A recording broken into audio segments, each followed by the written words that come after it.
Good day to all. My name is Eduardo and we are here to report on our system. So, to begin, we would like to give you a glimpse of the background of our company. So, our company's name is Trust Construction. So, Trust Construction builds a variety of infrastructure, including resorts, subdivisions, homes, and many more. They make sure that projects that are given to them are done in a way that costs wouldn't be too much of a burden and projects would be done on time. The project that was given to us by the company was their subdivision, namely the San Jose Homes. So, we will work on the San Jose Homes processes in terms of managing properties, monitoring what properties are available, as well as keep track of client payments. So, to begin, this is their current process. The process starts with the client, wherein the client would inquire on the available units to sales agent. The sales agents are deployed in specific areas or on site. Either way, they would check the availability of the unit through the unit database. After that, they discuss with the client about the unit. If the client is not interested in the unit, the inquiry is satisfied and the process ends. If the client is interested but has inquired through a sales agent that has been deployed, the sales agent would schedule a visit to view the units, and the client would view the units. After that, they would receive the sales agent would give a reservation form to the client. If the client has inquired on site, they would be able to view the units immediately and receive a reservation form. After the client has received the reservation form, they would fill out the reservation form and submit the reservation form as well as the reservation fee to the sales agent. The sales agent would then receive the reservation form and the payment and then submit it to the marketing employee. When the marketing employee has received the reservation form and payment, they would hand over an information sheet to the client. If after that, the client has two choices. If he or she does not want to pursue the contract and buy the unit, they would withdraw from buying and the contract would be terminated and the process would end. But if they pursue this contract, they would fill out the information sheet and submit it to the marketing employee.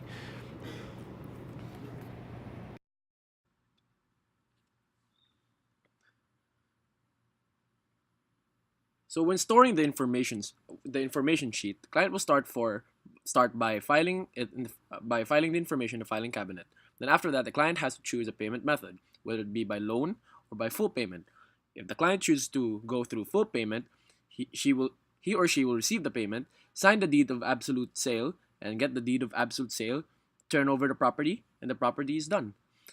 If he or she is going to apply through a loan, she would have to choose a financial institute, whether bank or pag-ibig or NHMFC.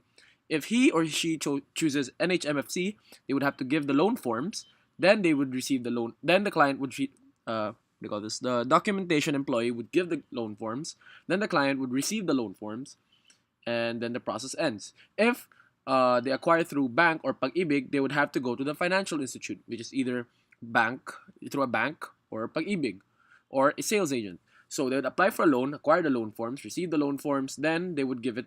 Then they would the client would receive back the loan forms. Then we could proceed to the next process.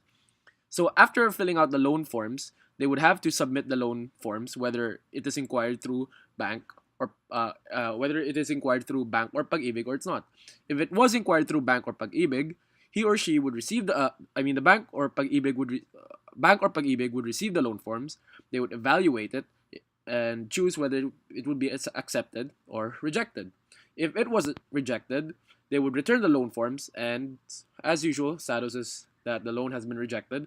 If it were to be accepted, the client will now pay the equity to the company. As for the loan, the chosen financial institution will reach out to the company and discuss the terms. If they didn't inquire through bank or pag-ibig, so the documentation will receive the loan forms. They would check the loan forms and they would obviously check if it was complete or incomplete. If it is incomplete, the client would have to fill out the loan forms and then repeat the process. But if it was complete, they would store the loan forms in their filing cabinet. They would negotiate the payment scheme, and they would sign a contract for selling. And they would store the documentation would store the contract and payment scheme to the filing cabinet, and the client proceeds to the next process.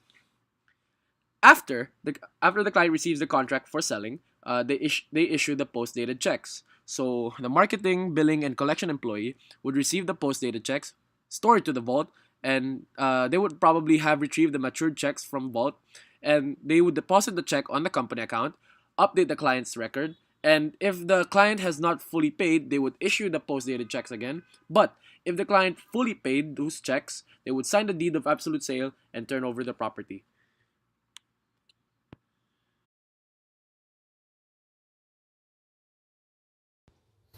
The process starts when the client inquires a unit through the sales agent. When the client inquires, the sales agent will check the database if a unit is available. After the sales agent checks if there is an available unit, the sales agent will discuss the client the terms of the unit. From this, there are three outcomes. The first is if the client inquires off-site. When the client inquires off-site, the client will have to schedule a visit to the unit. Once the client has viewed the unit, he or she decides if the unit is acceptable to his or her needs. With that, the client is handed the reservation form to be filled out. The second is inquired on-site, where the client is simply given the reservation form to be filled out.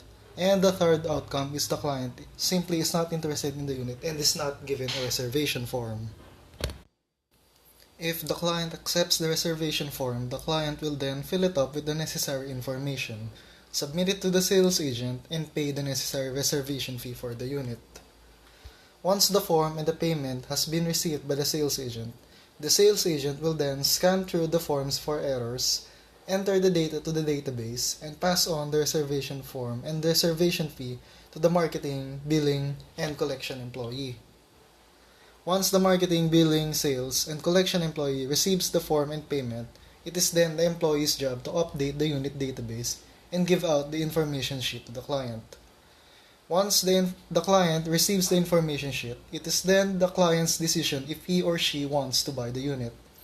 If the client does not want to buy the unit, the marketing, billing, sales, and collection employee will roll back the changes to the unit database and will terminate the contract. If the client wishes to buy the unit, then the client will have to fill out the information sheet, submit it to the marketing, billing, sales, and collection employee to be checked for errors. Upon completion of the information sheet, the marketing, billing, and collection will now encode it into the system. So every data that is present in the information sheet will be encoded and saved into the client database. So same procedure still follows, wherein they still store it in the filing cabinet, and the client will still choose the same payment method. Changes that happen is that whenever there's a full payment, the marketing, bill, and collection will now update the unit slot, wherein the unit database will be updated. And in the path of the loan, it still follows the same of the current process. Upon completion of the loan forms, the client is now required to submit it to the financial institution in which he or she initially inquired to. So, same process still happens, except that whenever the client is rejected when he or she inquired through bank or pag-ibig, the client will choose another financial institution in case that he gets rejected. And if he is accepted, though, he is now redirected to the negotiate payment scheme. So in the case of the NHMFC, the process still follows the current process of the company, wherein the documentation employee still receives and checks of the loan forms, and if completion, they will store it into the filing cabinet, and the negotiation and signing of contract will then proceed. And after that, they will store it into the filing cabinet, and the unit database will once again be updated instead of being reserved to already purchased. We now move on to the page wherein we create the accounts for the specified persons, mainly the client, the sales agent, the units, and the marketing employee. So as for the client, the inputs necessary are present in the information sheet. For the sales agent, it would be their biodata, which may contain their name, their address, and also the system would be able to make their sales agent number as an identification that they are a sales agent. And as for the unit, the informations that are needed would be the lot number, lot area, floor area, and rooms. And for the marketing employee, they would just simply input the employee's information, and they would be given an employee number which would identify them as a marketing employee. So everything would be saved in the respective database. For the client, it would be in the client's database. For the sales agent, it would be in the sales agent database. As for the units, it will also be saved in the units database. And the marketing employee, it would be saved in the marketing, billing and collection employee database. So once they log out of the site, the system admin would now be able to turn over their accounts to the specific clients. So the only time that the client will be given an account is when they have already signed in their contract to sell, which was stated a while ago. And as for the employees, they would be given their accounts once they are already working or hired in the company. So we are now on the last page. So changes that are present here is that the system is now able to penalize payments, since that is one of the problems that the company is facing in their current process. And also there is now an update on the client's records, which will be checked into the client payment database. And also, statement of account is now present within the proposed solution, as it is also one of their problems that they don't generate statement of accounts. So the system would just send statement of accounts to the client's account, and then the process would just loop until the client is fully paid. And once the client has been fully paid, they would sign the deed of absolute sale, and then the process would end where the property has been turned over.